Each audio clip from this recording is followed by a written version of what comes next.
Welcome to the Boneyard with Steve Robertson. As always, I am your good friend and host, Steve Robertson, here on the magnificent Monday edition of the Yard.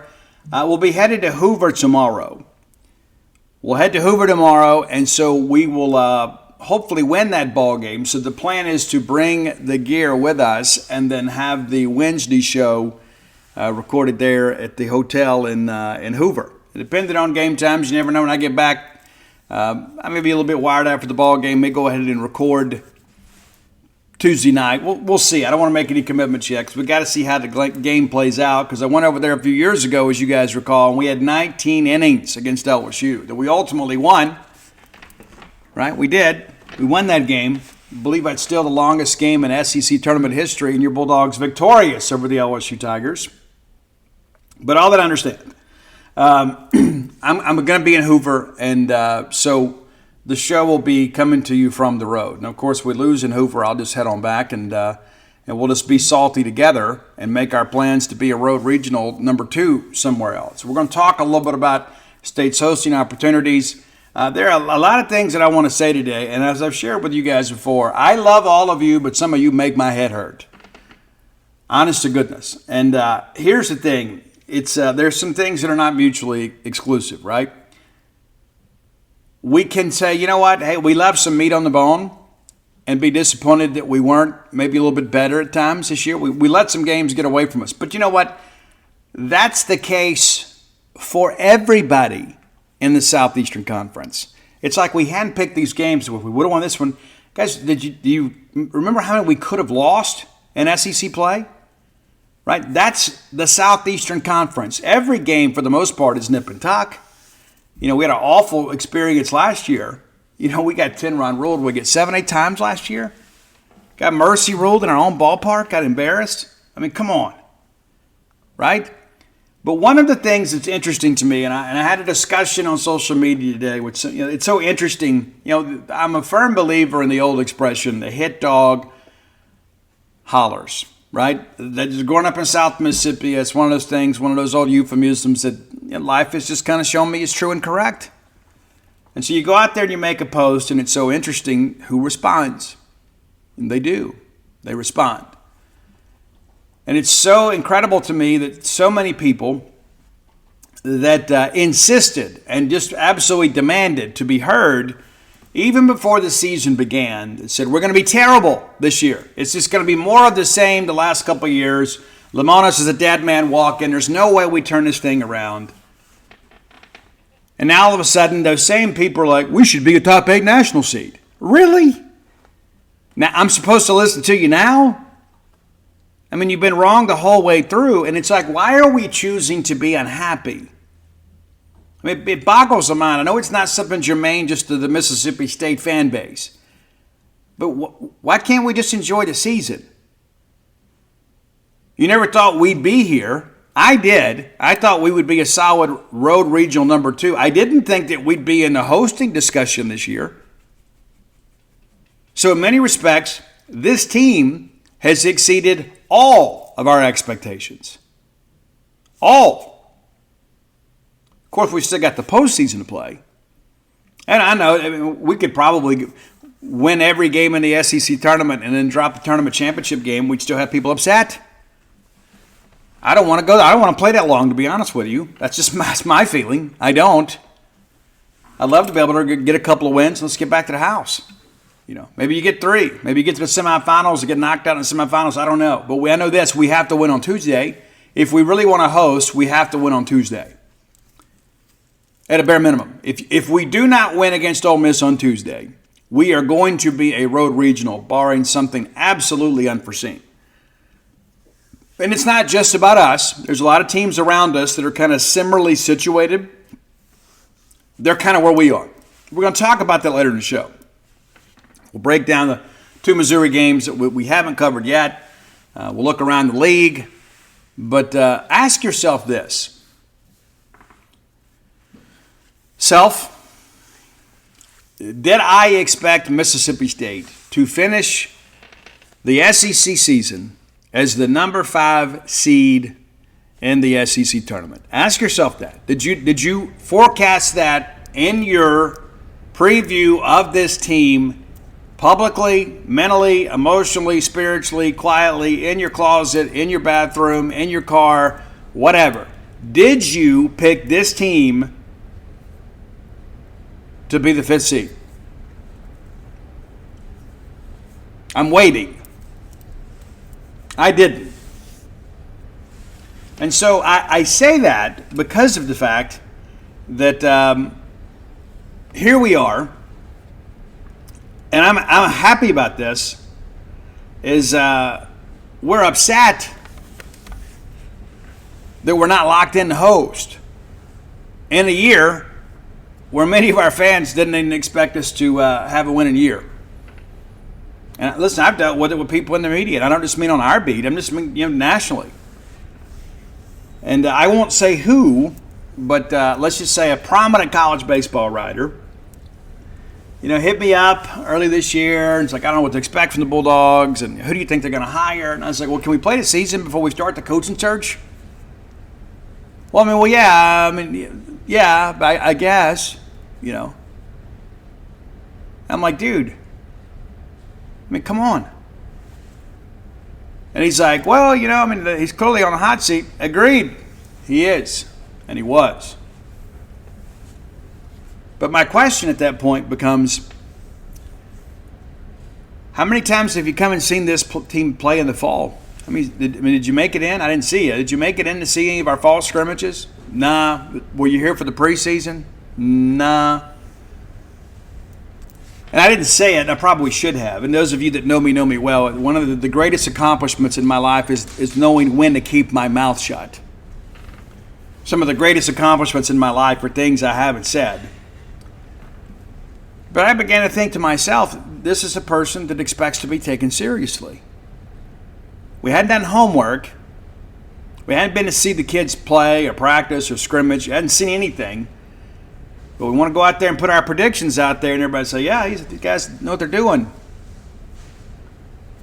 And so I share that with you just because I think it's important to understand absolutely nobody expects us to be where we are. And we still have people that are disappointed. Guys, I will share this with you, and this may hurt some feelings, and if it does, you'll learn to live with it. I don't think there is anybody on the planet that has higher expectations of Mississippi State baseball than I do. Now, you may match me. I'm not going to sit here and say it's just me. There are probably thousands like me that expect Mississippi State to set a standard. And beginning of this year, I thought to myself, and you have to see the big picture, I was like, I can't believe I'm sitting here saying a successful year will just be making a regional. Because those are not the expectations that I grew up with. They're not the expectations that I've had for this program since we built the greatest cathedral in all of college baseball. And I think to myself, our standards should be much higher than that. And I don't just mean hosting. Like, there's some people, we just want to host because we want to throw a dadgum party, right? I'm more concerned about the baseball than I am the social aspect of this, honestly. I want to host a regional because it gives us the easier path to get to Omaha. Period. Right? The program always comes ahead of the party. It's true. Nothing's bigger than the M over S. Nothing. Except for the university itself. And so I share that with you because I believe the Mississippi State that I know and I love, and when you begin to think about the financial commitment that we have made to baseball in the last decade, in many respects, I think we should be Arkansas. And yes, we have the better stadium, and we have a better atmosphere more times than not. But my point is, I want those same results. I want to be a team that people fear. And listen, when we left Arkansas, I had a member of the Arkansas administration said, I hope we don't get paired with you guys in a super regional. They don't want anymore. And so I feel like maybe we're taking some steps back there. Now, we are a little bit talent deficient at some spots. We don't have that alpha dog like, that Tanner Allen. Dave Mershon's kind of got some of those same qualities, but he doesn't have the same physical skill. But I want Mississippi State to be the team that everybody, when the schedule comes out, that everybody says, well, that's a series loss. That's what I want. We're not there yet. We used to be. And the farther we get away from the 80s, there's more of a mystique, about that. We kind of have a revisionist history about some of that stuff. I've run the numbers for you before. And it's so interesting. I just happen to have my media guide right here next to me. Right here next to me. I just want to share a couple things, too, because, there are some people that think that we went undefeated in 1985 until we got beat by Miami, or got beat by Texas in the College World Series. We won the SEC tournament that year, and we won the SEC regular season championship that year, and got off on a great winning streak to open the year. And then we open up and lose the series at LSU. It's true. Got things going again, and you may not know this, but we got swept by Auburn that year, at Auburn. This Mississippi State team this year didn't get swept by anybody in a weekend, but the 85 team got swept at Auburn. True. And after we lost to Auburn, we went and played a game in Jackson against Mississippi College, the Choctaws. And we lost that game, 7-5. It's true. We did a little twosome deal with Arkansas, played in Greenville, played in Little Rock. We lost the game in Little Rock and got absolutely shelled in that game, 13-1. He said, but Steve, midweek pitching, you mean Clark and Palmero and against midweek pitching against Arkansas couldn't give it one run? God forbid we had message boards back then. It's true. You may not want to admit it, but it's true. The 1989 team, in many people's respects, they think it's the most talented team we've ever had. Of course, that was in the BESR bat era prior to the BB Core era.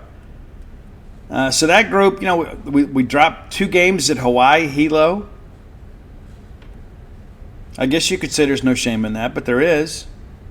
I'm working through this thing too here. We went 2-2 in the SEC tournament. We drop our first game to Auburn, have to fight through the losers bracket, and we win 1 game in the SEC tournament, and that's it. We get bounced on out of there. I believe it was in 1990. Oh, here's a midweek game. We lose to Louisiana Tech, midweek game, and got shelled, 14-7. Let me just go back and look at your national championship team from 2021. We got swept by Arkansas. Oh, yeah. And then we lose a series in Missouri. And so I say that because there are no perfect teams. There are no perfect seasons. There's never a season that goes by that you don't have at least a couple losses and you're like, really? It always happens that way. And so I share that. So let's have a little perspective, right? You remember where we were last year? We were at home. We were finished. We were just trying to get to Hoover. We were kind of like Ole Miss in many respects is this year. And the curse lives, I'll give you your rooting interest a little bit later in the show. But look at Ole Miss. They got a losing record right now, and they have no chance to – the only chance they have to make a regional is to win the SEC tournament. There is 0 chance of them making it as an at-large. I have seen some people out there, they're like, what, Ole Miss needs – no. They have 0 chance unless they win the tournament. You don't realize how many 13-7 teams there are in the SEC, and some of them aren't going to get in. It's true. But somehow Ole Miss is going to get in. Give me a break. Not going to happen that way. They're going to have to win the tournament. And so I share all that because we have to have some context from where we are. Is this a great team? No, I don't think so. Is it a really good team? It has been at times. There's some other times we've done some things that are just downright silly. But the point to understand is there are no perfect teams. You look around our conference right now. Is there a perfect team in this conference? Go to their message boards and you'll find out there'll be at least one segment of fans be like, there's no way we get out of a regional. There's no way we get to Omaha. everybody, because familiarity breeds contempt, right? Everybody has those concerns. Go to the LSU boards. They're really upset with Jay Johnson. There are people over there thinking, you know what? We don't make it back. We got to consider a coaching change. It's true. You got people over at Auburn, even the great things that Butch Thompson's done with very limited resources for an SEC school. And things kind of catch up with them. Some injuries kind of sideline some pitchers for them. Some guys coming back from injury weren't as good. You're last place team in the league. We'll go fire Butch. One bad year, fire Butch Thompson. Fire him. And so this malcontent type stuff is not unique to us. But I think it's important for us to understand what matters most is what's in front of us, not what's behind us. And I think in many respects that the kids, and I hate to call them kids, but when you get to be my age, and I have kids their age, they're kids. When you have so many of these kids that they understood what was at stake this year for Chris Lemonis. Everybody knew that Chris was on the hot seat. If he didn't win, he's gone. The kids knew it too. They played with that in mind. And so I believe now it's like, okay, now we've done this. We're fifth in the SEC. We know we're in the NCAA tournament. Whether we host or not is still a matter of discussion. It's still a matter of some data being gathered because we got a week left of games, a week's worth of games left to play before we can know for sure. But I think in many respects that the state has kind of gotten over this hump emotionally. And I think you're going to see a team come out and play with some focus, but also, too, probably a little bit of sense of relief that mission accomplished in that respect. The first phase of this journey is now over, and nobody on the roster has ever played in the SEC tournament. Let that sink in for a second. Nobody's played an NCAA regional. So I'm curious how they're gonna handle the experience because you don't have veteran guys around, and your coaches and guys like Stone Simmons are going to have to be part of that. But I think it's important for everybody to understand this team has already accomplished more than most of you expected, whether you want to admit it or not. And I don't need you to come offer some mea culpa on social media or on the message board or anything like that. But can we just get behind the team, right? If they've already exceeded your expectations, maybe it's time that you entertain the idea that maybe you were wrong. Our friends at Bulldog Burger Company, longtime sponsors of this show. Matter of fact, I plan to have Bulldog Burger Company for dinner tonight. That's a plan. It is. That's always a great plan because you know what you're going to get from Bulldog Burger Company. A lot of guesswork out there sometimes when you try some other restaurants. The truth of the matter is there is a consistency in the quality of the experience, the atmosphere, and the food, the service, the pricing, everything you need at Bulldog Burger Company. 3 great locations to serve you. University Drive here in Stark Vegas. Gloucester Street there in Tupelo. Lake Harbor Drive in the Ridge and Flowwood area. Have the spring rolls as your appetizer. They will make you and everybody around you better looking. I had somebody send me just this past week, tweeted me a picture. Sitting here getting better looking, Steve. Trust the science. It's true. It's true. Get that chocolate shake to go. That's a great palate cleanser after you've had that great restaurant quality hamburger. I'm kind of feeling today, it kind of feels like a pimentology day. And I'm not even a pimento and cheese guy, but I love the pimentology. Throw some bacon on there, put a little hair on your chest, make you feel alive, man. It's true. So you need to get your family into Bulldog Burger Company, whether it be in-house or maybe you get it to go. They do a great job of packaging up to-go orders. It's like a next level deal. You know, sometimes you get a to-go order and you get it home and everything's a mess. Not with these guys. They have taken it to a scientific level. Absolutely amazing to get food to go from Bulldog Burger Company. The place where people go to meet, M-E-A-T. All right, let's take a look back. Of course, we win game 1. We felt, okay. You go into Saturday and it's like, hey, we get a win here. We've won a series against these guys for the first time in a while. We haven't played them a whole lot. But they have been a thorn in our side last few years. Of course, they win that series in Starkville in 21. We go up there in 22. We're feeling pretty good about life, and they get us up there too. Or maybe that was 23. Either way, the reality of it is we have not had a lot of success against them. So I get the fact that some people were kind of, I don't know, on edge. Because you also knew what this series meant to us. We knew we had to win it. We wanted to sweep it. Durangelo, I thought, was really good. Durangelo ups his record to 8-1 in this ball game. Did you see that coming this year? All right, gets right out of the gate. I thought, a little bit here, pitch count was a concern early. But they had Danny Corona leading off. He, maybe their second best hitter. Had him leading off.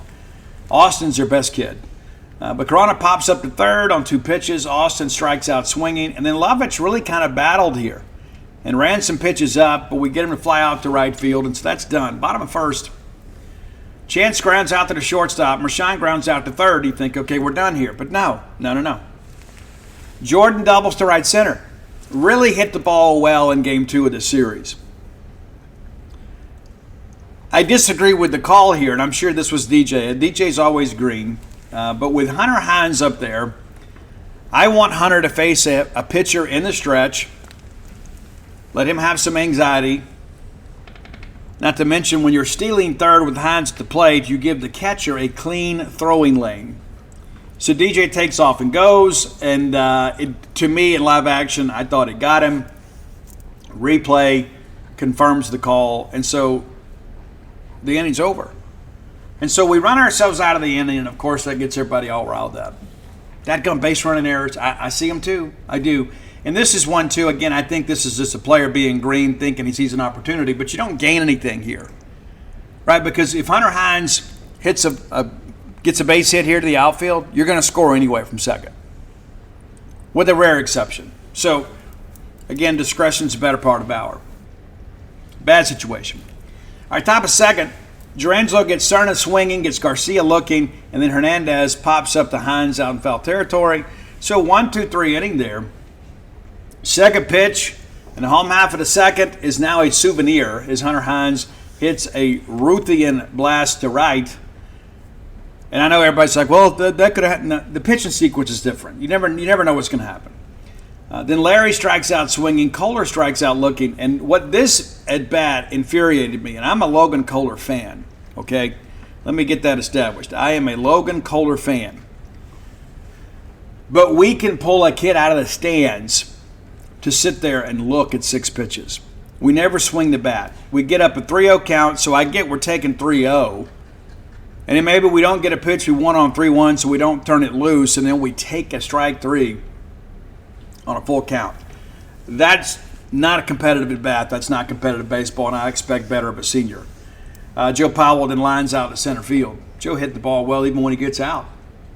Top of third, Stevens flies out to short center field, and Amani makes the play there. Culbertson flies out to center, and then Pierre flies out to left field. So the first time through the order, it's nothing doing for Missouri against Durangelo. All right, bottom of third, Pulliam strikes out swinging. Long lines out to the pitcher, and I was told the exit velo on that was 23 miles an hour. Yeah, he just got handcuffed. Like it's just off the handle, and it's just basically pushed it back to the pitcher. Chance isn't hit by the pitch, takes second on a wild pitch, and Mershon strikes out looking. Kind of a tough weekend for David. We're going to need David to be great here in the postseason. All right, top of 4, still 1 at the ball game for a couple of at-bats here. Corona then grounds out to second, and then Austin, I told you, who's their best kid. Very first pitch, and if you go back and look, just about every one of their home runs, and it may be all of them, was on a first pitch fastball. And so you got to make an adjustment as a pitch caller there. You do. Lovich is then out first to pitcher. And we ground to first, toss it to Durangelo on an 0-2 count. Cerna then walks. Garcia singles to center. So got a little something going here, but Durangelo bears down and gets Hernandez to strike out swinging on 3 pitches. So it's a 1-1 ball game now as we get to the bottom of 4, and State answers right back. Good teams answer when the other team scores. DJ lines out center fielder. Again, hit the ball exceptionally well. Hines works the count for a walk here. And then Amani Larry singles to left. Kohler then singles to the left side. Hines scores, makes it a 2-1 game. And then Joe Powell doing a job here. RBI sac fly to left. And then Larry scores, makes it 3-1. So not a big inning offensively, but you get the walk, and then you get a couple of hits behind him to make some things happen. Would love to have been able to get a ball in the gap here to really get some separation, but we do tack on a couple runs here. Pulliam then reaches on a fielder's choice. They take the out at third. But it's a 3-1 game, and it felt like even at that early juncture in the game, State was in control. Stevens strikes out swinging, Culbertson strikes out looking, and then Pierre strikes out looking. We always talk about when you score, right, you want to go out and get a clean inning. When they score, you want to go out and score. So, that Missouri's whole thing is here. Let's go chip away, see if we can't get a run here. And then you get a 1-2-3 inning where Durangelo strikes out the side. That's winning baseball. Bottom of 5, State puts this game away basically here in the 5th. Long strikes out looking, and then Bryce Chance, who has suddenly gotten hot again, ran the numbers last week. He was hitting .333 as a leadoff hitter and had a pretty good weekend. Singles back up the middle here, and then Mershon reaches on a fielding error. It's pretty crazy here. It's basically a ground ball to second. I think the only play is going to beat it first, but doesn't work out that way. And now you got runners at second and third, and so you need to kind of do something here, right? DJ comes up and doubles to center field. Mershon takes third, Chance scores. It's a 4-1 ball game. Hines then pops it to the shortstop on a 3-0 count, and he swung at a couple 3-0 pitches, and I think it's just trying to get him going, right? If you get exactly what you want in the spot, go ahead and turn it loose, Big Daddy. So he pops up, and then Larry homers to left. It's a 3-run shot, makes it a 7-1 ball game, and then Kohler grounds out. But at this point, you got to think a 6-run lead with Durangelo dealing right here ought to be able to get us a couple more innings. You ought to feel pretty good about this game going in the books. Top of 6, the strikeout streak continues. Corona strikes out swinging. Then Austin pops up to second. Lovich is hit by the pitch. And what's unfortunate, this is on an 0-2 count. Man, you hate that. But we get Cerna to strike out. So, again, a couple more strikeouts here for Durangelo. And now we're headed to bottom of 6. Powell grounds out to the shortstop on a full count. Nolan Stevens pitch hits for Pulliam. And this is a tough deal, right? He takes back-to-back strikes and then gets called for a violation for not being in the box. And so you strike out there. That can't happen, even for a freshman. That can't happen this late in the year. It's one thing if you're unfamiliar with the college rules, but that's unacceptable. Long then flies out to center field. So a 1-2-3 inning there for your Bulldogs, top of 7. Garcia then homers to left field, and what do you know again? It's an 0-0 count. First pitch fastball. That's a home run. Hernandez lines out to short. Stevens grounds out to third. Tried to bunt there. Really nice play by Logan Kohler. And then Culbertson grounds out to the third baseman. So headed to the bottom of 7 at 7-2 Mississippi State. Chance grounds out to the second baseman. Mershon flies out to left. And then Jordan singles again. A good day. He blistered some baseballs. Really did. And then Hines flies out to left field. One thing I want to say about DJ too, because I get to have some conversations with these guys. I can tell you this, Dakota Jordan is trying to kind of figure some things out, even late in the year. He's still trying to find a way to fine-tune some mechanics and things like that. And listen, people are pitching him different as the year has gone along. He may win the Ferris Trophy today. But I say that because sometimes, too, it's like we get so caught up in a couple of ABs in one ball game, we forget the fact the guy's hitting like 370. Now, he may not have the clutch gene that we need at times, but Dakota Jordan's a great baseball player. He really is. And he's a humble kid that's still trying to figure it out. Does he have a little bit of machismo? You better believe it. But some of our fans really hadn't been fair to him. Like I see some of these comments on Facebook. Dakota Jordan's overrated. Well, Major League Baseball doesn't think so. Dakota's still forecasted to be a first-round pick. And I think if he doesn't get what he wants, he's got an opportunity to come back. But I think, college baseball is about development. And then the Major League Baseball draft is about projection. Dakota Jordan projects to be a big leaguer, whether you like it or not. Hines then flies out to left. But it's a 7-2 ball game as we get to the 8th. We bring in Brooks Auger. And again, people are like, I don't understand this. If we tried, a down the bullpen guy out there in this must-win game, right?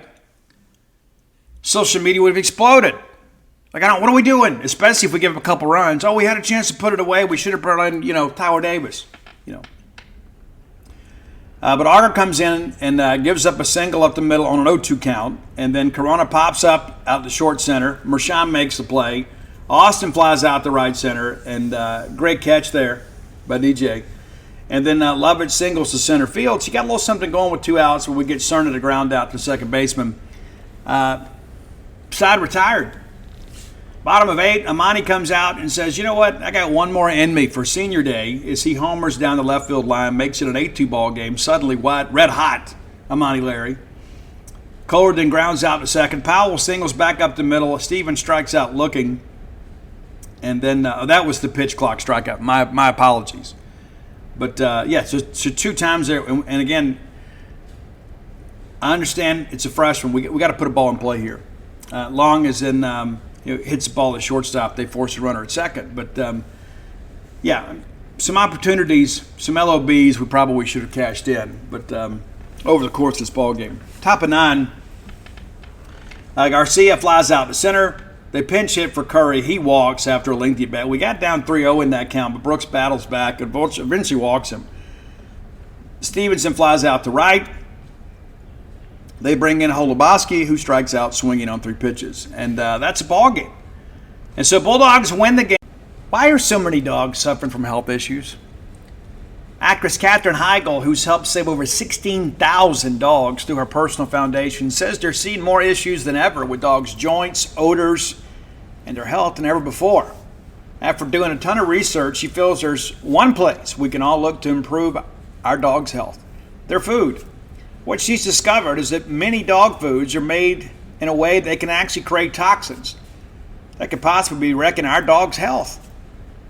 And that's true for many of the premium brands as well. Fortunately, she's found that just by adding a few special superfoods to her dog's food, she saw huge transformations in their health. She's made a 20-minute video explaining step by step how any of us can do the same thing to see incredible changes in their dog's health. I've got 5 dogs. I do. I love them. I spend most of my time with them. In fact, Mojo, my Mama Blue healer, has helped me write 6.5 books now. I want her to be as healthy and happy as possible. So if you feel like you do about your dogs the same way I do, let me encourage you to go to badlandsfood.com/boneyard and watch Catherine's video right now. And again, that's badlandsfood.com/boneyard. Be sure and check it out and make sure your pet is happier and healthier than ever. Let's face it, friends, we live in uncertain times. Security, probably more important now than ever before. That's why it's important to keep you, your family, your property safe by working with my friends at Eufy. That's EUFY.com. Let me tell you a little bit about this new video smart lock they have. It's super cool because basically you get a 3-in-1 security system here. You can have everything on just one device instead of having the outside of your house look rather tacky because you got all kinds of stuff out there. It's not just about your security, but convenience. No more concerns about losing keys. You can assign passwords to your family members, and you can see who's kind of coming and going. You got that integrated camera, too. It's easy to install. You can set it up with just a Phillips screwdriver. You don't have to go to a class on how to use power tools. No drilling required. You get keyless entry. You don't have to worry about fumbling with the keys when you're getting back with an armful of groceries, right? How convenient is that? That in and of itself is a great benefit. You got fingerprint recognition. It's unlocking. Got that AI self-learning chip. So the more you use it, the more accurate it's going to be. You don't have to worry about the battery. It's got a rechargeable battery that can last around 4 months. And you get a notification before it runs out, so you don't have to compromise your family security. You got passcode unlocking, remote control, 2K clear sight, camera. You can see who's at your door. You see these videos online all the time. Don't you think it's time for you to set something up so you can have the peace of mind of knowing that you don't have people constantly going in and out of your property? There's no monthly fee. Unlike other brands that charge you a monthly fee, you can have your recordings locally and never have to pay for storage. How cool is that? It's convenient, it's safe, it's a must-have for your home today. If you already have like a video doorbell, sometimes people want to come and steal your doorbell. You don't have to worry about with this. All right, so let's be sure to visit Eufy Video Lock. That's EUFY official.com/video lock. And it's time for you to gain control of your door. Again, that's Eufy. EUFY. And win the series, you're thinking, okay, man, there's no way we can lose on Saturday. We got to find a way to sweep this thing. And I do think in many respects it probably wraps up some things. Not guaranteed.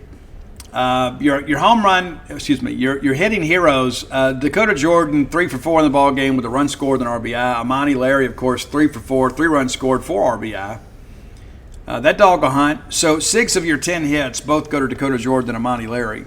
But Bryce Chance also with a 1 for 3 day. Hunter Hines 1 for 3. Logan Kohler 1 for 4. Joe Powell 1 for 3. But looking through the numbers here for Durangelo, 7 innings pitched, 3 hits, 2 runs, both of them solo home runs, 1 walk, 9 Ks, and 1 hit by pitch. Goes 95 pitches. And Brooks Auger comes in, allows 2 hits, no runs, 1 walk, 1 strikeout, and 2 innings pitched. So not a save situation. Brooks goes in and does a nice job for us. So Bulldogs take the series, and we say, you know what? Now we get the opportunity to go for the sweep. And how sweet would that be? And things got off to a pretty good start. They did. Thought Pico was pretty good too. So we pushed the start time back 2:30 because of a cloud. And then Corona comes out swinging. Lengthy at bat there, but Pico's able to finish him with a swing and miss. Austin then walks. And then we nearly turned 2 here. Can't get it done, but then we erase Lovich on a caught stealing. And so you face the minimum there. Bottom of 1, Bryce right back out the middle again. And Bryce is not your typical leadoff hitter. He's not a guy who can go up there and look at 7-8 pitches his first at bat. But Bryce does a great job coming back and kind of communicating to the team what everything looks like. Rashawn pops up to short. Jordan strikes out swinging. In the middle of all of this, Chance takes second, and the throw goes into center field, so he gets to third. Need a base hit here to get this run home, but Hines goes down swinging. Top of second, Pierre grounds out to short. Garcia's walked. And then Cerna singles down the third base line. Just kind of a crazy thing there. I mean, good job of hitting. Kind of a slow bouncing ball. We're kind of shaded over there, but that's life. But rather than fold, Pico's like, don't worry, fellas, I got you. Curry goes down swinging, and then Culbertson goes down swinging. So, really nice job overcoming some adversity there by Pico. All right, bottom of second, Larry walks, and why wouldn't you walk Amani Larry? Start giving him some more breaking balls right, in fastball count, see if we can't get him a chase. But he walks, and then Kohler singles to the left side. Kohler has beaten the shift a little bit here as of late, and this is one of those opportunities where they're shifting right and he's hitting left. And really nice job of hitting there. That's a veteran guy. And all of a sudden, Powell walks. We got bases loaded and nobody out here. Really need to make some things happen. Pulliam, they ground the ball, can't get 2, and Larry scores, makes it 1-0. Cup then strikes out looking. He starts at second base for you. Chance then doubles to left field. Again, nice weekend for Bryce Chance. And Kohler scores. Makes it a 2-0 ball game. Rashawn comes up now with 2 men on. Gets open a 2-0 count, swing and miss, and then fouls several pitches off, and then loses the AB on a swinging strikeout. And again, these are opportunities early, especially when you've got a team like Mizzou that really doesn't have a lot to play for. You'd love to end your season on a winning note before you head out for summer baseball, but they had nothing, right? Nothing to deal with. And really needed to get some separation earlier in this ball game. All right, top of third, Stevens doubles down the line. Corona then strikes out swinging. Austin strikes out swinging. Lovich fouls out to the catcher. So the double doesn't hurt you. Again, Pico, just kind of answering the bell there. Bottom of third. So it looks like initially DJ has beat this thing out. And that's a tough race right there, having to get him down the line. But the pitcher does get there. They initially call him safe. They challenge it, and he did tag him. And really, I thought even in live action that he tagged him. And then Hines fouls out to the third baseman. Larry, again, suddenly hot, singles up the middle and still second. And then another situation here where Logan goes the other way. And it looks like it's going to leak through, but it doesn't. Nice play by the shortstop just to keep that ball in the infield. But here we go. Joe Powell's then hit by the pitch. The bases are loaded here. And Pulliam pops to the first base. Lengthy at bat there. But, man, this is a missed opportunity here. And this is not just about Ethan Pulliam. But, we had so many opportunities here to get some separation. And these are the kinds of things that kind of you let teams like this hang around. They start to believe it's their day. Top of 4, Pico walks Pierre, and then Garcia is hit by the pitch. So Pico gives you 3 good innings, and then all of a sudden kind of starts a rally. And here's the deal. Everybody ends up scoring. Garcia, we get it's kind of a tough deal here, It's a throwing error on the pitcher. We couldn't get it done. Cerna then hits the ground ball to short, and we boot it. Dave Mershon, rare mistake. And then Pierce scores. And then Curry's hit by the pitch to load the bases again. Culbertson then singles to left field. A run scores. And you bring in Gavin Black, and Black's able to get out of this thing without giving up anything. But again, you look at this, it's also self-inflicted, right? Walk, hit by pitch, and both of those guys end up scoring. An error, a hit by pitch. I mean, it's, we just kind of had, as my friend Jamie Rappas used to say, Steve, they just had to come apart. We did. All this is on us. Every bit of this. But give Gavin Black a lot of credit for coming in there and kind of getting out of that thing. Gives up nothing. Gets a little soft liner to third, and then rolls up a double play ball, and State gets out of it in a tie ball game 2-2. And then you're thinking, okay, as bad as that inning went, it could have been a lot worse. We get out of there in a tie ball game. We're okay. Bottom of 4, they bring in Lunsford. We knew at some point we'd see him. He's pitched extensively this year. Dylan Cupp singles through the left side, and then Chance grounds into a double play. Mershon reaches on a fielding error, goes around to second, and then DJ flies out to center field. So here we go again. They score, we don't answer. And that's what happens. That's how you start losing momentum in games. You go out there and roll up a big double play ball, the crowd's ignited, and then you post a 0, and everybody kind of sits down or decides to go get some popcorn. Top of 5, Austin flies out to left. Lovich grounds out to short. Pierre then singles back up the middle, goes to second on a wild pitch, and Garcia grounds out to the first base. So Black, really good 2 innings for him. Bottom of 5, Hines grounds out to first on an 0-2 count. We go into weather delay. Larry flies out to left, and Kohler strikes out swinging. It's tough, but you think, you know what, hey, we're okay. Top of 6, Nate Dahm comes in. And Nate Chester comes in. We made some changes here defensively, for sure. Cerna grounds out to third. Curry strikes out swinging. Culbertson strikes out swinging. And that's your Nate Dahm day. It's good to see 25 back out there on the mound. Bottom of 6, Joe Powell auditioning for the role of hero once again. On an 0-2 count, hits a home run to left field. It's incredible what's happened to Joe Powell. Pulliam grounds to second. Chester strikes out looking. Bryce Chance at a big single through the right side here to keep it going. And Mershon singles to center field. So now all of a sudden, hey, you got runners on our corners and DJ's up, and we ground out to third base. Hit the ball hard. Guy makes a nice play. But again, another opportunity to gain some separation there. Top of 7, State has the lead. We bring in Tyson Harden, and we made a bunch of defensive changes, and I'll be honest with you, I thought it was too early. That was my feeling then. It's too early because these guys are going to have to hit. Chester's in the lineup. You bring in Michael O'Brien, who is a very gifted outfielder, but a tight ball game like this, you're going to need some guys that can score. Stevens grounds out to third. Corona strikes out swinging. Then Austin singles to left field. And then Lovich, home into center field. And Michael O'Brien nearly makes this play. Actually goes off his glove. We just couldn't get it in. But off the bat, I said, this thing is trouble. And O'Brien nearly saves it.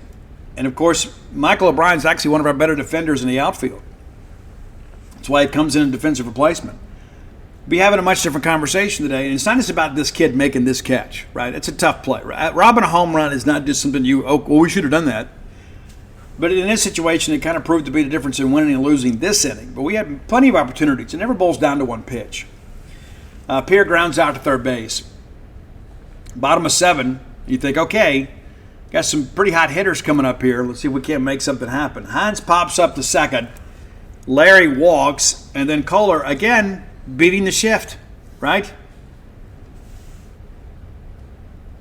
I don't understand what Amani's doing here, though. we talk about base running blunders. This is one of those ones that doesn't make a lot of sense here. Kohler singles to left. It goes to second on the throw, and then Larry is out at third base. Probably ran us out of a big inning there. Truly. And then Powell flies out to right field. So we talk about the home run, right? We didn't rob the home run. Well, then we give an out away right here with a runner in scoring position. And you never know how the pitch sequence changes. You never know. But again, we run ourselves out of an inning here. Top of 8, Garcia walks, Cerna strikes out swinging.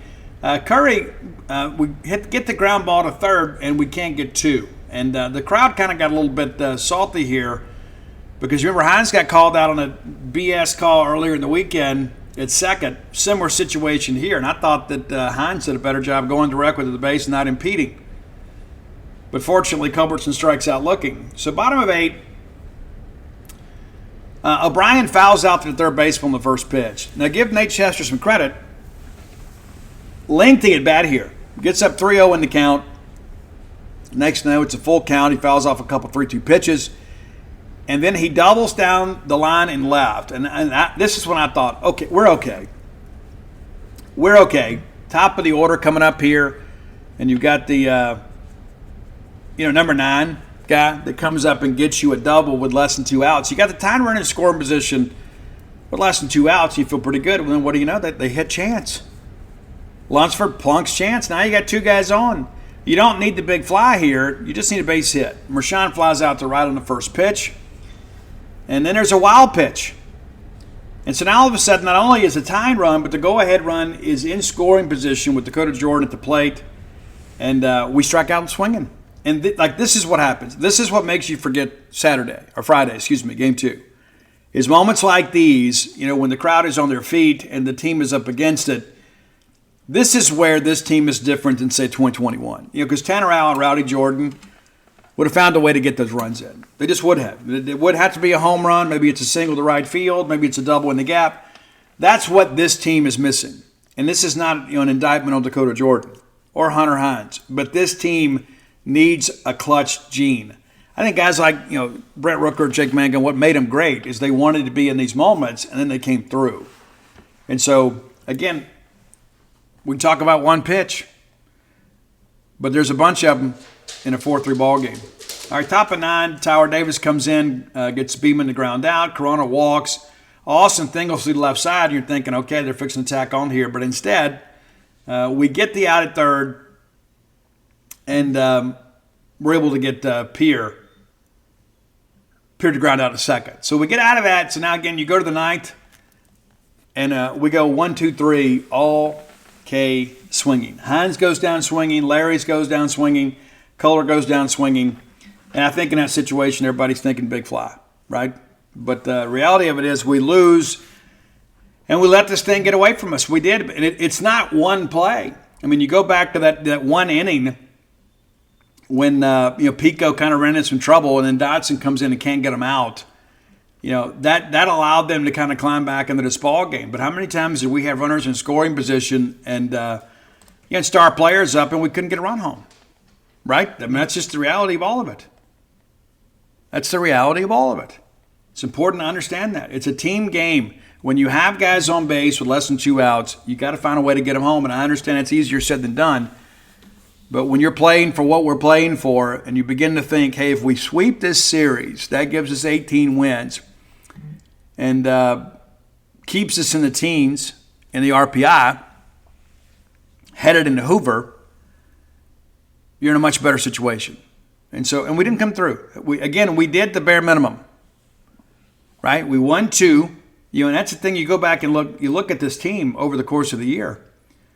And that's one of the things that I think about in hindsight. It's like when you have a team that has some measure of consistency on the weekends, you typically have good things. They're 36-19 overall, which is probably 40+. I think we all agree with that. But, you go back and you think, you win the weekend against Air Force, and you lose one game by 1 run, that middle game, and wasted a great pitching performance from Cal Steven. You win the weekend against Georgia Southern. Of course, you sweep the weekend against Mount St. Mary's. You sweep the weekend against Evansville, as you should. You take 2 out of 3 from LSU. You go to Texas A&M and you get one. Again, which is the bare minimum. You got to avoid getting swept on the road. And we do. We go to Florida. Should have swept that series ourselves. We get one. Our gaudiest win of the year, 12-2, against an SEC opponent. Georgia comes in here. Again, you do the bare minimum. You win the series. You're hoping to sweep. And we should have if the SEC Control Center would have let us. At Ole Miss, and as much as we hate it, you do the bare minimum. You get the win, and we should have won the series. We should have. We blew 3 late leads in that middle game. Should have won. But you did the bare minimum. Auburn comes in here. You're trying to make up a game somewhere. You got to win the series. We get a sweep. You go to Vanderbilt thinking we got to get 1, right? And we get 2. Alabama comes in. You got to win the series. We do. We probably should have swept. We didn't have a good Sunday pitching performance. You go to Arkansas and begin the year, everybody's like, man, if we can just get 1. Well, that's what we do. We get 1, and then we all walk away disappointed we didn't win the series. We should have. And then, of course, you take 2 out of 3 from Missouri. And so you never had that bad weekend, right? I mean, always losing to Ole Miss is bad, but you didn't have that weekend that just takes you out of contention. And I think that's one thing the committee has to look at. Mississippi State has consistently played good ball in their league the entire year. You haven't had this roller coaster of emotions, right? You hadn't had this, they won this series and got swept the next. And we have consistently played well. We have not been swept the entire year. It's been a while since we could say that, to be quite honest with you. Yeah, it's true. All right, time for today's Top 10 list. As always, brought to you by closewithblair.com. That's C-L-O-S-E with Blair, B-L-A-I-R.com. Blair Chandler is our friend in the mortgage industry. Guys, it's a big decision. It truly is. Because if you go with the wrong person, you get put in a bad deal. You do. Because if you have this whole agenda of just give me in the house, I'll figure it out. That's not the way to go through life. Don't just get me in the house. Get me in a good deal. Don't put me in a situation where maybe I'm in a 327 arm and then my life changes and, there's the wrong person running the Federal Reserve Board, and next thing you know, interest rates are skyrocketing and then I can't afford to pay my mortgage. Yeah, it's true.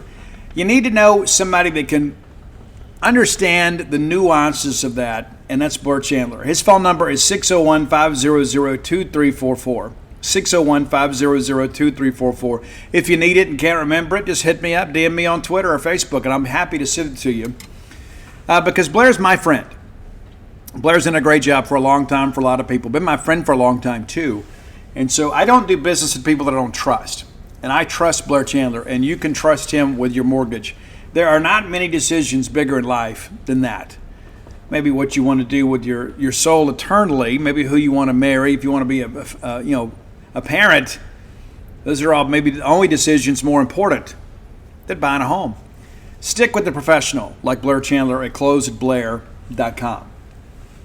All right, today's Top 10 list brought to you by Blair Chandler. So again, looking for that game day condo, getting the house for the first time. You don't know who to call. Call Blair. Trust me. All right, so the Bulldogs need to keep winning. We had a 3-1 week last week, but it doesn't feel like it, right? I mean, you look up, we're 14-15 in the polls. Not currently projected to host, but it's very nip and tuck, and I'm going to get to that before we get out of here. I did all the research yesterday, wrote a couple articles about them. You can go read them over genespage.com for free, the Mississippi State affiliate for 247 Sports. Because the questions like, hey, Steve, are we hosting, and who are we rooting against? Well, I broke all that down for you yesterday because I love you. But we got to keep winning. It's as simple as that. If we lose Tuesday night against Ole Miss, we're not hosting. I'm just going to lay it out for you. It's as simple as that. Now, if we win, I still can't guarantee that we're hosting. We probably need to get one more and or some help, right? It's that close. It's that close. You win against Ole Miss, you put yourself in a good position, especially if some other people out there maybe drop a game early in their own conference tournaments. So there's about half a dozen teams vying for a couple spots there at the end. So it's important to kind of understand that I broke it down for you. You'll know who you need to root for. I'm going to go over some of that before we get out of here. All right, number 10 on our list today, and our list is about winning. Now, give a shout out. DJ Khaled didn't make our list because I'm doing rock songs today, but all I do is win. That's a song that we all love. It's true. We've heard a lot, maybe a little bit overplayed, but great song. So wanted to throw that out there. No disrespect to DJ Khaled. Another one. All I'll do is win your honorable mention. But number 10, a band that I didn't know anything about as I began to put this list together. One of the things that you'll learn, there's not a lot of rock songs out there about winning. You got to really work. We didn't put ABBA's "The Winner Takes It All" either. We didn't put that one. Not technically a rock song.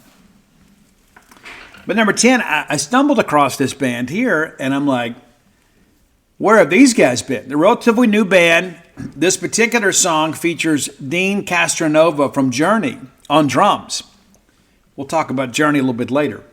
But it's a band called Restless Spirits. Restless Spirits. And it's kind of 80s metalish with more of a modern twist to it.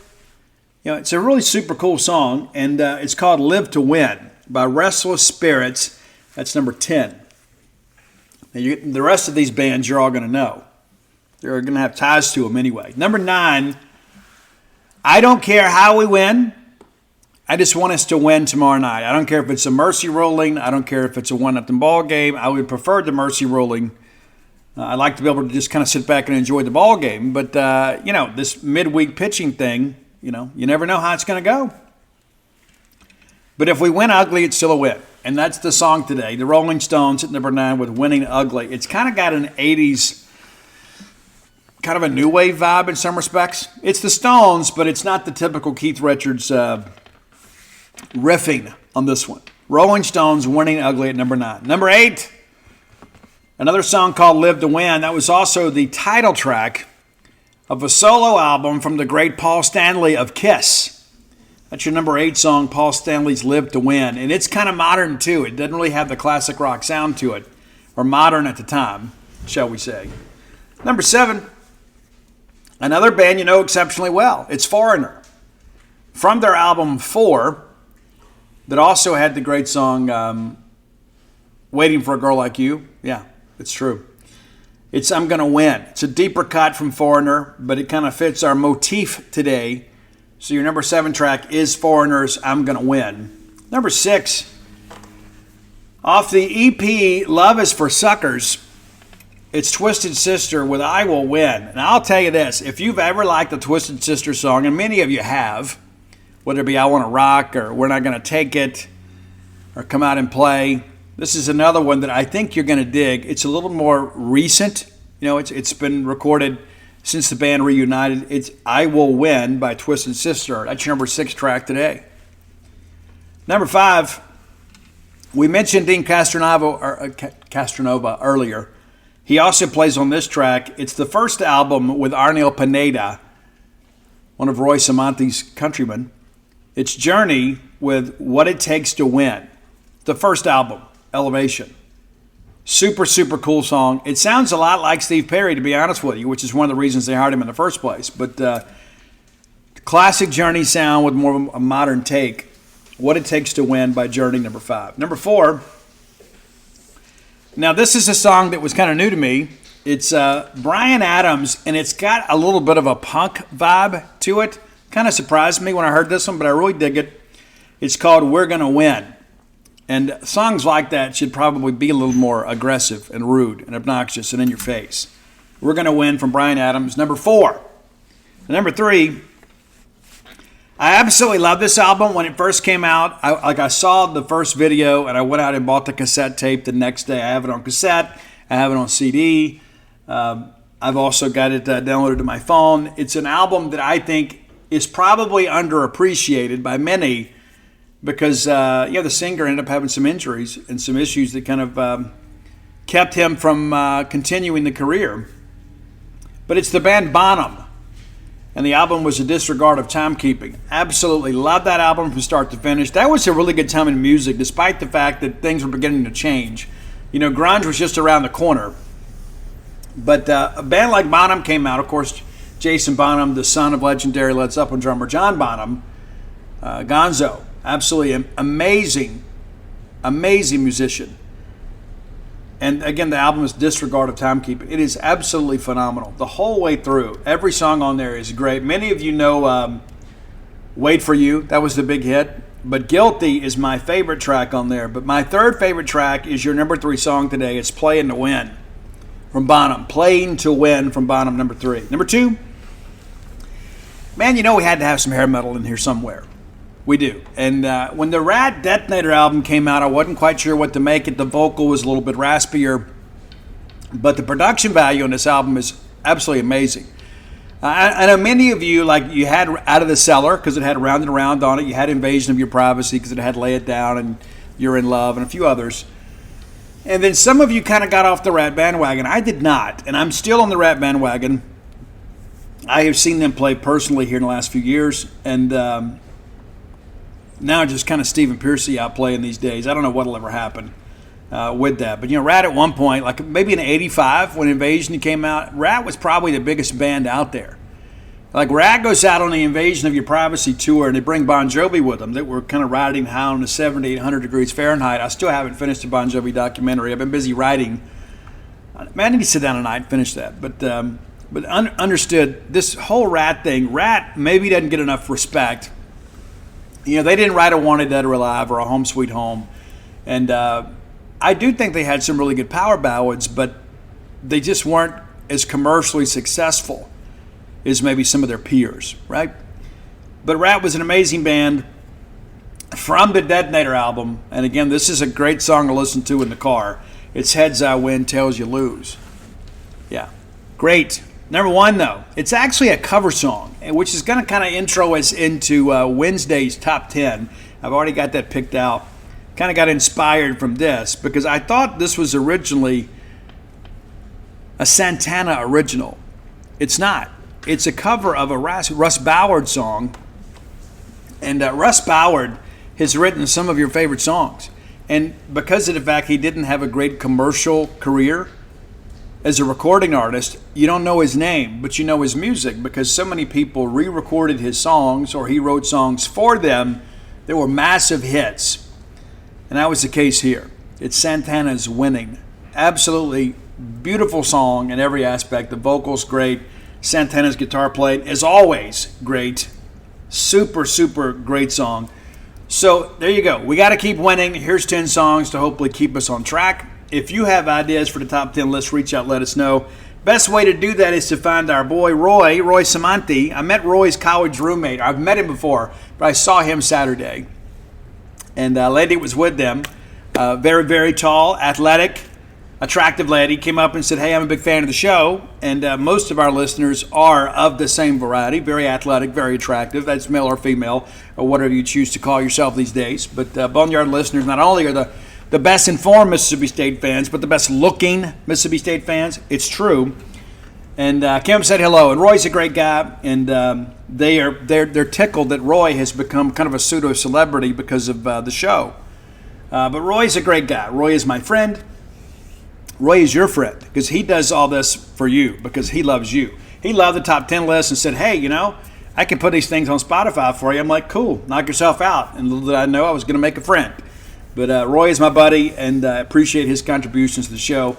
You can find him on Twitter and on Spotify under the handle Dogmatic67, DAWGMATIC67. And, of course, I do tweet out the links. But if you'd like to cruise around and listen to some tunes that maybe you're not as familiar with, we can assist you with that. Those long trips, you know how it is. You get tired of picking songs, and, you listen to Sirius XM Octane, and after an hour and a half, it starts repeating. You're like, I just heard this song.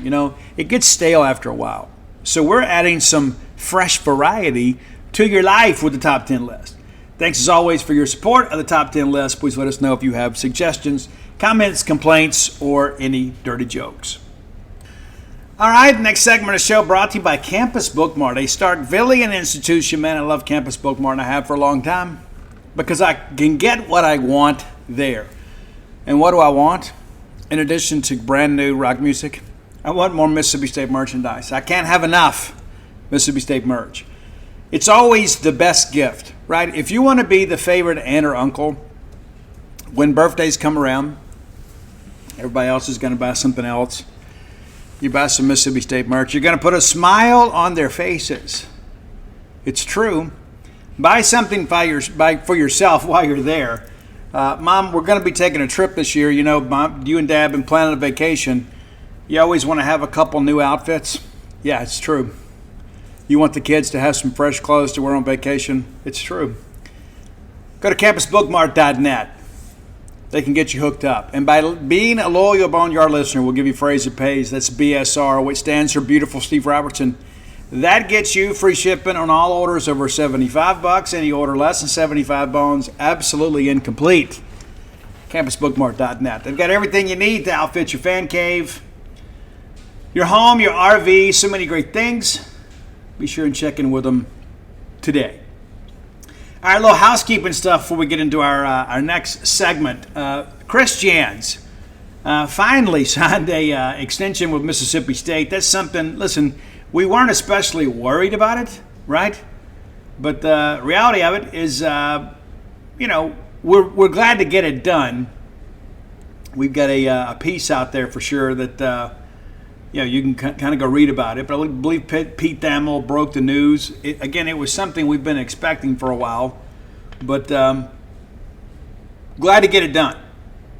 Glad to get it done. Let me see if I can. Here's the release right here. Here is the release from. Oh, there's not the release. They linked the release, but there is no release. Nevertheless, it's done. He goes from 3.2 mil per year up to 4.2. I think we all agree we're headed in the right direction with men's basketball. Everybody, I think, would agree with that. They've been a lot much funner team to watch. We can't wait to get back on the court this year with Josh Hubbard. And, of course, some recent commitments, too. Riley Kugel, former Mississippi State commitment, back in the fold now through the transfer portal. So, happy to see what Chris is putting together. But more importantly, just happy that the ride continues. Mississippi State softball ended their NCAA tournament on the road at Stanford. We knew it was kind of a tough draw. But we go out there, we do take down Cal State Fullerton in one game, a team that we had played earlier this year, get in the elimination game, get into the winner's bracket game and then lose to Stanford. It was a game for a while, but then it kind of got away from us. And next thing you know, we're in a loser leaves town match, and unfortunately it was us. But congratulations to Coach Ricketts and everybody involved with Bulldog softball that really turned things around this year. Be interesting to see kind of what happens there. For sure. But we enjoy winning around here.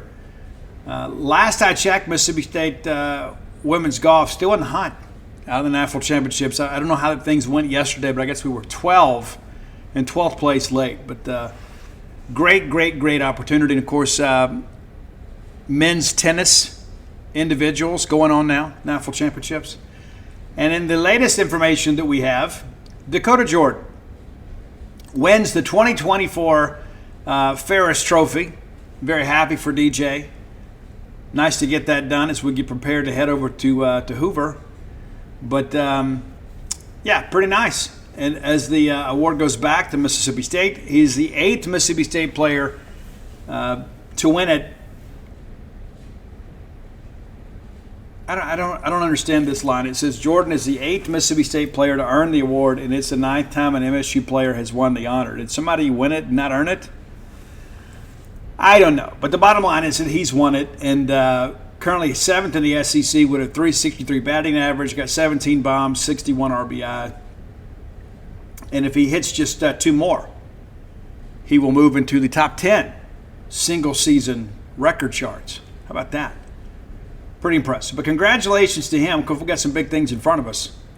No question about that. Let's take a look back at the weekend it was in the Southeastern Conference. And we needed some help. We got a little help, right? But it's one of those deals, too, where we didn't take care of everything we needed to take care of. True, right? I mean, it is what it is. If we had swept, we'd feel a whole lot better about life. But the reality of it is, hey, we're continuing to play baseball. Let's look back at the weekend. Ole Miss goes down to LSU and gets swept. We expected LSU to win that series. Thought Ole Miss may take one. But it's really not of consequence to us except for the fact that it could help us in the RPI with LSU kind of getting hot a little bit. I'll explain that a little bit more in our final segment. Florida goes to Georgia and takes 2 out of 3. Now, we talked about this 2 weeks ago. In order for State to be the 5, we figured that Georgia would be 2-1 against South Carolina, and then maybe 2-1 against Florida. Well, they ended up sweeping South Carolina, which really kind of put us in a precarious spot. But the Gators come through for us. Thank you, Scott Strickland. The Gators come through, hoping you come through for us next week too. And Florida takes 2 of 3, which sets up a tie between State and Georgia. Of course, if we had beat Missouri, we wouldn't have needed that. We'd be in 5th place alone and outright. But we do get the tiebreaker due to the head-to-head matchup. South Carolina swept for the 2nd consecutive week. It's brutal, man, this time of year. I told you guys at the beginning of the year I just wasn't sold on the South Carolina team, and they kind of got fat on playing some of the lesser mediocre teams in the league, but really, really tough ending to the year. Vanderbilt drops 2 of 3 to Kentucky. Kentucky, your SEC champions now. Alabama goes on the road to Auburn. Auburn wins games 1 and 2. Auburn in that second game was up 12-2 and had to hang on and win 12-11. And then in the final game, Alabama wins. It was a lengthy game, but congratulations to Butch Thompson and the Auburn Tigers winning their last 2 series. Of course, they're out of it, but kind of ended up riding the ship a little bit too. Of course, Missouri goes to State, loses 2 out of 3. Arkansas takes 1 from A&M to basically take the West. And so that's how the weekend was. So what does it all mean, Steve? Well, that's a good question. We'll go back now and look at the standings. The final regular season standings. So the championships have all kind of been handed out now. Kentucky and Tennessee share the SEC championship because they both end the year with a 22-8 record. And of course, Tennessee gets kind of lying in the reeds here. We talked about that about 3 weeks ago. Don't be surprised if Tennessee kind of sneaks in late. The schedule a little more favorable for them down the stretch, and they did. But in the East, Tennessee and Kentucky tied 22-8. Just behind them, Georgia 17-13, Vanderbilt 13-17, South Carolina 13-17, Florida 13-17. Man, there's a host of 13-17 teams, and of course Missouri 9-21. Arkansas 20-10 wins the West. 1 game back is A&M at 19-11. Mississippi State 3 games back at 17-13. LSU 13-17, Alabama 13-17, Ole Miss 11-19, Auburn 8-22. So Auburn is your last place team. Missouri 13th, and your Ole Miss Rebels 12th. And it's again, I read these comments out there. What is Ole Miss? Guys, Ole Miss is not going to the tournament. Stop talking about it. It's not happening.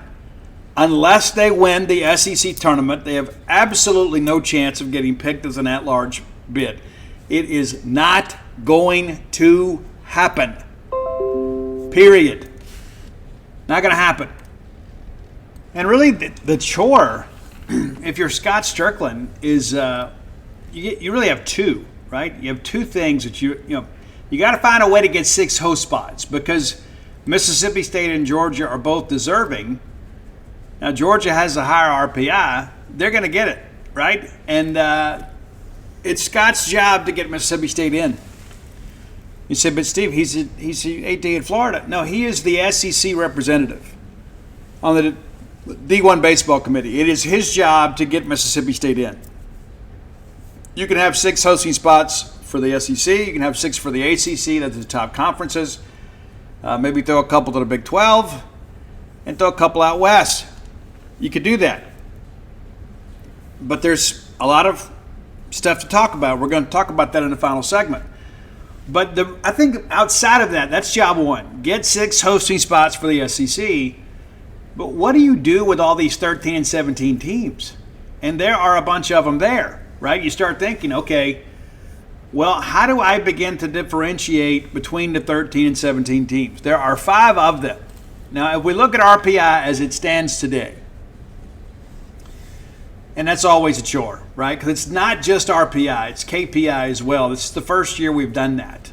But you look at Ole Miss, even 32 in the RPI, 11-19. So State wins that one. Not going to help a whole lot, not going to hurt, but we got to win that game. But you start breaking this thing down in the SEC, you say, okay, I've got Alabama with an 18 RPI at 13 and 17. So of the 13 and 17 teams, I think they're in. South Carolina, their situation a little more difficult. They're 13 and 17, and the same number of overall wins as Alabama, 33 and 21, nearly one spot behind them. However, the last 10 have been brutal. Brutal. But I think they're in, because you've got to look at the whole body of work. So that's 2. Then you've got Florida, Scott's team with the number 1 strength of schedule. They're, again, 28 and 26. But 13 and 17. Does Florida deserve to get in? I think Florida's a team, especially with the pitching they have, and you got to start part like Caglione. They're a team that could go in as a number 2 or 3, probably a 3, and really cause some havoc. And let's be honest, a 2 and 3 is basically the same thing because you play head-to-head. You win that game and you're playing the 1, right? I think Florida's in. Then you've got Vanderbilt at 27. Now things get a little bit dicey, right? Because you start thinking, okay, well, if I get all those teams in, what about LSU, who has a 30 RPI? Are they going to let us have all those spots? That's a real question mark. And who do you leave out? That's why you need the SEC tournament to kind of give Scott a little cover here. Like, okay, so if Georgia beats LSU tomorrow, which is something we really don't want to happen, and I'll explain that here shortly. But if Georgia beats LSU, then you don't have to worry about them, and you can probably get the rest figured out. Vanderbilt, if they lose tomorrow, I think you can say, okay, well, we're done there. Because if Alabama beats Vanderbilt, you're good. But here's the deal. Our interests are better served by LSU beating Georgia. You say, but Steve, why is that? Well, we own 2 wins over both teams. The 2 wins against Georgia are considered quad 1 wins. The 2 against LSU are quad 2 because of the fact they're not a top 25 RPI team. We beat them at home. So 1 through 25 is a quad 1 win. If LSU beats Georgia and Georgia is then eliminated, those 2 wins from Georgia will remain top 25 wins in the RPI. If LSU wins that, then LSU probably moves into the top 25. You would expect that, right, with Georgia's RPI being what it is. So now all of a sudden, you got a couple more quad 1 wins. And, of course, you need LSU to continue winning to remain top 25. Now, Vanderbilt is already included. I misstated yesterday that Vanderbilt wasn't quad 1 wins. They are because of the fact those are road wins. And road wins 1 through 60 are considered quad 1. So even if Vanderbilt loses tomorrow, they're going to remain a quad 1. Those 2 wins over Vanderbilt remain. So you want their RPI to get as high as it can get. True, but those already count. And so our rooting interests tomorrow really are for the teams that are not like LSU, that's not quad 1. Vanderbilt is. And again, I kind of mentioned that yesterday in my article. But, those already count. And so really when you start breaking the bracket down and start looking at all this, and you start to think, okay, Steve, what's best for us? Not what's best for the SEC, what's best for Mississippi State. Now, of course, it's a little different dynamic for Scott Strickland. He's got to do what's best for the SEC. But by doing what's best for the SEC, he's doing what's best for Mississippi State. So tomorrow, as the games open, here is who we really want to win. LSU and Georgia has the first game. We need LSU to win to become top 25 in the RPI. So all of a sudden, Mississippi State's RPI gets better without even playing a game because you pick up 2 more quad 1 wins. As it stands right now, Mississippi State has, let me look here, 12. We're 12 and 11 against quad 1. If LSU becomes quads, then all of a sudden you're 14 and 11. And you know what's interesting about that too? That makes you among the tops in the country. And of course, there's some teams at the top of this chart, like A&M and Arkansas, that are also on a couple of wins over LSU. So you're not gonna catch them. But because of the fact their RPI gets even higher, it pulls you with them. So we need LSU to beat Georgia. Alabama and South Carolina play game number 2. We didn't play South Carolina, so we don't really care what happens to them. However, we know that Alabama's not going to host. but Alabama's a top 25 RPI. If they lose tomorrow, there's a potential they could drop out. I don't think that's the case because of the fact that South Carolina's RPI is right there perfectly aligned with theirs. But since the South Carolina win does not help us, we really want Alabama to win that game. And Alabama will then maybe move up another spot in the RPI, and South Carolina would fall behind us, again, which carries us forward. Vanderbilt plays Florida. And again, you've got 2 wins already over Vanderbilt that count in the quad 1. Florida, at this point, is still kind of hovering around there, and you start thinking about this. And so my mind, in some respects, has kind of been changed here. Florida is now a quad 1 win. It's not reflected, though, which is interesting. They haven't changed that. But Florida now 24 in the RPI. Since Vanderbilt is going to remain a quad 1 even if they lose tomorrow, it's probably better for Florida to win. Because the higher their RPI goes, the better we are. We could really get a net change either way with Vanderbilt or Florida. So we don't have a serious rooting interest in that game. But because we have those 2 wins over Vandy, they're going to remain quad 1s. We're kind of fine whatever happens to them. But Florida moving up in the RPI would help us, and Vandy moving up in the RPI would help us. So it's kind of one way or another. And so then we need to beat Ole Miss. So when you think about tomorrow, when you wake up, put the games on, we're cheering for Mississippi State in every game. And for the most part, we have games that could positively impact our RPI. We really don't have any negative that could hurt our RPI. Unless South Carolina beats Alabama. That could be a minor adjustment. So again, we want LSU, Alabama, and probably Florida, but I think it's just a negligible difference there. And, of course, Mississippi State. And that's the thing, too, when you start thinking about LSU, right? We didn't play Kentucky. So let's say LSU beats Georgia. Okay, great. Again, that moves LSU in the quad 1. LSU's second round game is against Kentucky. So if LSU beats Kentucky, then they take a big jump in the RPI, which also means they're probably going to be in the tournament. They'll be one of those 13 and 17 teams that probably gets in on the strength of RPI. And so we can kind of ride LSU. And to be honest with you, we wouldn't play LSU into the championship game. So in many respects, it's almost in Mississippi State's best interest if LSU makes a real run at this thing. The more games they win, the better it is for Mississippi State. Again, because we have 2 wins over them at home. So you start rooting for them. Now, you get a little bit deeper here. Arkansas. We got to win over Arkansas. It's on the road. It counts in the quad 1. And so Alabama's going to play. If Alabama beats South Carolina, they would play Arkansas. Well, then, of course, then your rooting interest is going to be Alabama. Because, again, Arkansas is going to remain where they are, but it would bolster Alabama's RPI, which in turn would kind of pull us with them. Now, in the bottom half of the bracket, Tennessee, we didn't play them. And so whoever wins between Vanderbilt and Florida, if they can find a way to beat Tennessee, well, that's who you're cheering for. And, of course, you cheer for State against Texas A&M. And so it's kind of a convoluted thing, but basically every game matters. And every game could potentially help us because we talk about RPI, how important RPI is, and we don't know how much weight this committee is going to put into that. But the reality of it is that we need some help around the league to improve our standing. The current D1 baseball rankings, our projections have us as the number 1-2 seed. Has us going to Terre Haute, Indiana against Indiana State. Now, I want to host a regional here, but if we have to go on the road, that's a peach of a regional right there. They'd have Indiana State as the 1, us as the 2, Kansas State is a 3, and then Bowling Green is a 4.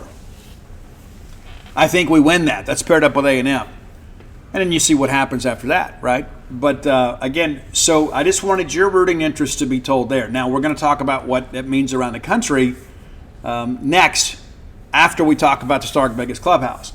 Now, if you bring a large group to town, whether it be for a ball game weekend, a work trip, or maybe just a chance to kind of get away, like this summer, like before you go back to school, you want to get everybody together. Maybe you get all the aunts and uncles and the cousins and everybody under one roof, and everybody can just kind of cook some hamburgers on the grill and have a good time.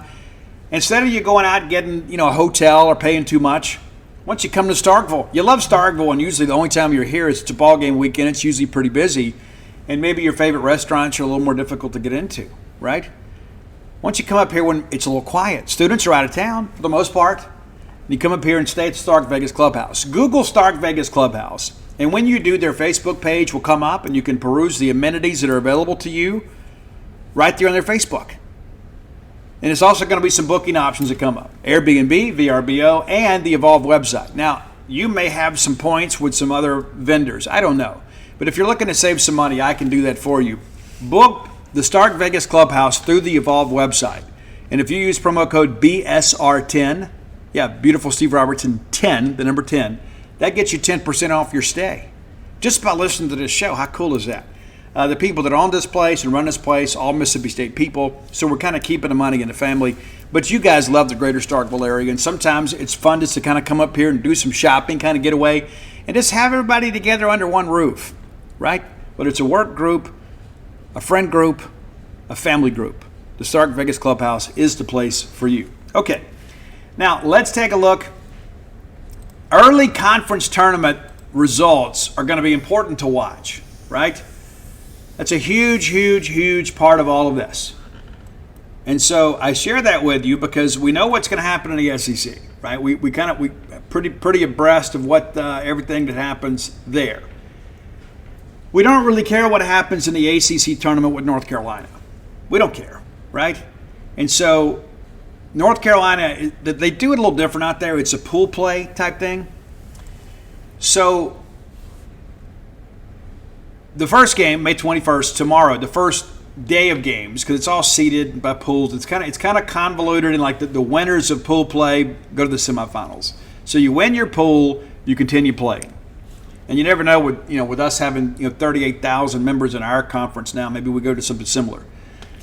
But the game to watch tomorrow is Virginia Tech and Duke. Now Duke, I don't think Duke can host over us. I kind of spelled that out yesterday, but I'd like to have a little breathing room, right? So Virginia Tech, that's your rooting interest tomorrow in the ACC tournament. It's going to be tough, but if Tech can find a way to beat Duke, I think it pretty much removes Duke from consideration. I really do. And again, everybody's going to play pool games here, right? And so everybody's going to get a minimum of 2 games in their pool. Now, May 22nd, the next day, Virginia, who is a team that I think is going to play Georgia Tech. We want to root against them. Now, Wake Forest, a lot of people thought they were potential national championship contenders. They are now 15-15 in the ACC. They are not going to host, bar maybe a run to this tournament here. And I think even then you'd probably have to have some upsets that really knock some people down. We do not expect – the committee is very reluctant to give a 500 team in their conference a regional host. I don't think Wake Forest is a real threat. That's what I believe that. But we want to cheer against our contemporaries. NC State is a team that I think has passed us in the projections, and in my own personal projections, they won't play until May 22nd, which is Wednesday, against Virginia Tech. So we'd love for Virginia Tech to just get hot here and run some interference for us. Duke is going to play NC State on May 23rd. And at that point, I think Duke is probably out. Of course, you'd love for NC State to just go 0 for the tournament. I just don't think it's going to happen. They're playing good baseball right now. North Carolina is the 6th RPI team or 5th RPI team. They're going to play on May 23rd against Pitt. So we're not going to catch them, but we want them to kind of pick off people around us. That's what we want. And, of course, Wake's going to play North Carolina. But everybody gets 2 games. And so we want everybody around us. We want Duke and NC State and Virginia. We want those teams to lose. And we're not going to get all of them to lose, but we're going to root against them nonetheless. That's an important tournament to watch. I think as it stands today, North Carolina, who is the 4 RPI team, and then Clemson and Florida State, I think all 3 of those are absolutely safe. There's no way you catch them. Virginia's got 40 wins. It's going to be tough to catch them. Right? But NC State's 32-19. They have a strength of schedule of 4. But if they drop a couple of games here, then that could be a good thing for Mississippi State. I think State then probably passes them in the RPI. And it's not going to be solely just based on RPI, but that's the most obvious indicator right there. It certainly is. Now, we begin to look at the Big 12 tournament here, and we'll just kind of scoot around here. Now, Oklahoma has won the Big 12. They are going to host. And as I was told 2 years ago, they got hot late and still ended up having to go on the road. So that's going to be a different dynamic too, right? I think that's a part of it. That we owe those guys. Now, they ended up playing for a national championship, and they didn't come through for us. Clowns. But that's part of the deal, right? Now, so Oklahoma and Oklahoma State both have a bye. And so Kansas and Kansas State, of course, projected in our regional. They'll play first, and TCU and West Virginia, Central Florida, Cincinnati, Texas Tech, and Texas. None of that matters to us. But you really want somebody, you'd love to see somebody take down Oklahoma State. You'd love to see that happen. You don't know when that's going to be, but they're going to play Wednesday night. I know many of you will be watching SEC tournament, but that's something to consider too. That's a game to kind of watch as it scrolls across. You're not going to catch Oklahoma, but Oklahoma State is basically your contemporary right there. And so you want to be able to you want to win, and you want to see those guys lose. Now, another team that I think that we're in the mix with is ECU. It's going to be interesting to see kind of how this whole thing kind of breaks loose here, because of the fact that how many mid-major teams are going to be given a hosting opportunity. Well, Indiana State, I think, is certainly, and UC Santa Barbara, who has been red hot here as of late, despite the fact they're going to take a big tumble in the RPI this weekend, because they don't have a conference tournament out there at the West Coast Conference, but they're going to play 3 consecutive games against a team that's got nearly a 300 RPI. But I feel pretty confident you're going to have at least 2 mid-majors. East Carolina is right in there with them, but East Carolina is about to drop 2. How much, though? That's the thing you consider. And to be honest with you, I think we coddle these minor conferences too much. And that's what they are, they're minor conferences. You said, but you can't hold them responsible for their league. Well, I can hold them responsible for their non-conference scheduling. I can certainly do that. Now, Rice, remember when Rice used to be great? They were part of the NBA, the need-based aid group. Tulane was in that. They got off of it. Of course, Vanderbilt still did it. But Rice is the 8 seed versus East Carolina. You would love for Rice to take out East Carolina. You would absolutely love for that to happen. I don't know that it's going to happen. I don't expect it to happen. But if somehow somebody other than East Carolina can win this tournament, that is a really good thing for Mississippi State. Now, we talk about the non-conference scheduling, right? Now, give them some credit. They won a series against North Carolina, and they kind of moved it around. It was like Chapel Hill one day, Fayetteville the next, Greenville the next. And so they played kind of all over the state, and they win that series. That is a very, very significant series. They also played Campbell and lost to Campbell. But they open up with a Ryder. They played Old Dominion. They did get invited to this Keith LeClaire Classic deal. And those are usually RPI builders. This one was not. The best RPI team was Purdue at 79. And then they played Cal State Fullerton. Can you believe how far the Titans have fallen? 16-35 with an RPI of 240. And then you played Southeastern Louisiana, who was a 500 club. So, yeah, you go play in this thing, but there's no value in it. None whatsoever. They end up having some winter weather that cost them VCU. And then they sweep Liberty. Liberty's got an RPI of 128 and 22-32. It's nuts. Now, UNC Wilmington, a very solid mid-major. They go there. They win on the road there. That's a very smart and savvy move. Then they have Columbia come in with an RPI of 123. They go to Elon, another in-state school, 174. They go to Texas San Antonio, RPI of 107. And then you get it, and that's a conference play deal there. But my point is like, yes, you can't really criticize them for the league in which they play in, but you can criticize them for not beefing up an on-conference schedule. Now, they did play a midweek against Duke, and they lost that game. And then they get swept by Tulane. They cancel a game against Campbell. And that's an interesting thing to discuss, too. If you have 2 teams who are similarly situated, Mississippi State and Campbell, in Eastern Carolina, we played our game against North Alabama, and it cost us a couple of spots in the RPI. And, of course, their RPI was much worse than Campbell. Campbell's 84. But ECU canceled the game with Campbell. We played. So if you send out a directive telling people don't cancel these games, that's got to be an issue. Or your words mean nothing. It's like, don't cancel the games. We're going to be paying attention to this. ECU cancels, Mississippi State played. Mississippi State won the game and absorbed the RPI hit. East Carolina didn't. And not to mention, let's factor in the fact they had lost 4 games in a row. And so they're thinking, we can't afford to take another L, so we need to save all our pitching for the weekend. So they cancel the game. They shouldn't be rewarded for that. So ECU shouldn't be in over Mississippi State. Absolutely not.